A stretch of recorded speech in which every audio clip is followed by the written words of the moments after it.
Neymar মাঠে ফিরবেন কবে জানালেন কোচ। ইনজুরিতে পরে গত বছরের অক্টোবর থেকে মাঠের বাইরে আল হিলালের ব্রাজিলিয়ান তারকা নেইমার। পুরো মৌসুমে নেইমার ক্লাবটির হয়ে খেলেছেন মাত্র 5 ম্যাচ। তবে প্রশ্ন হচ্ছে কবে নাগাদ মাঠে ফিরবেন এই ব্রাজিলিয়ান পোস্টার বয়। তার জবাব দিয়েছেন আল হিলালের কোচ।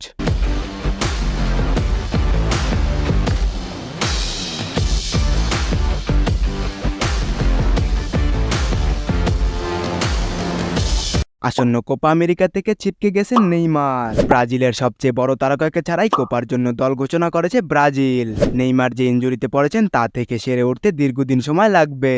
ফলে আগামী মৌসুমের সৌদি প্রো লিগের শুরুতেও হয়তো নেইমারকে পাবেন না আল হিলাল।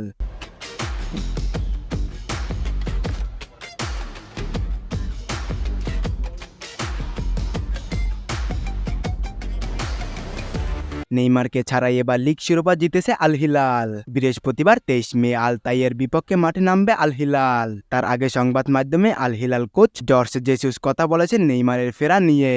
জেসুস বলেন, আমি যতদূর জানি নেইমারকে সেরে ওঠার জন্য যে সময় দেয়া হয়েছে এবং এই ধরনের চোট থেকে পুরোপুরি সেরে উঠতে যে সময় লাগে তা হচ্ছে 10 থেকে 11 মাস। আমরা যদি গাণিতিকভাবে হিসাব করি তাহলে প্রাক মৌসুমের প্রস্তুতি থেকে পাওয়া যাবে না তাকে।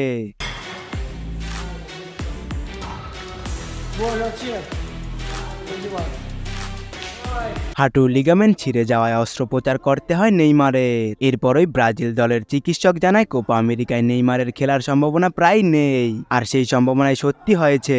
কোপা আমেরিকার স্কোয়াডে জায়গা হয়নি নেইমারের।